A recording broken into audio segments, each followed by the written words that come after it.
রাতের আধারে ডেনমার্কের উত্তরাঞ্চলে আলবার্গ বিমানবন্দর সহ দক্ষিণে আরও ৩টি ছোট বিমানবন্দরে দেখা যায় ড্রোন। এতে আতঙ্কে পড়ে স্থানীয়রা। নিরাপত্তা ঝুঁকির কারণে বুধবার আলবার্গ বিমানবন্দরের কার্যক্রম বন্ধ করে দিতে বাধ্য হয় কর্তৃপক্ষ। এতে ভোগান্তিতে পড়েন হাজারো যাত্রী। ড্রোনগুলো সরাসরি আঘাত না করলেও ষড়যন্ত্রের গন্ধ পাচ্ছে ড্যানিশ সরকার।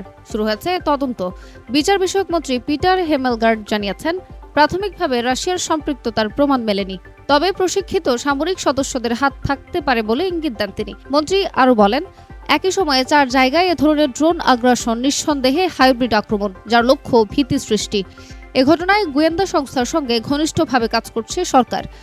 ড্রোন হুমকি মোকাবিলায় ন্যাটোর সঙ্গেও আলোচনার প্রস্তুতির কথা জানিয়েছে কোপেনহেগেন। চলতি মাসে পোল্যান্ড, রোমানিয়া, এস্তোনিয়া, নরওয়ে ও ডেনমার্ক একাধিকবার রুশ ড্রোন ধরা পড়েছে। এতে ইউরোপ জুড়ে বাড়ছে উদ্বেগ। তবে এসব হামলার দায় সবসময় অস্বীকার করেছে মস্কো। সুমাইয়া আক্তার, তালাশ বিডি, ডেস্ক রিপোর্ট।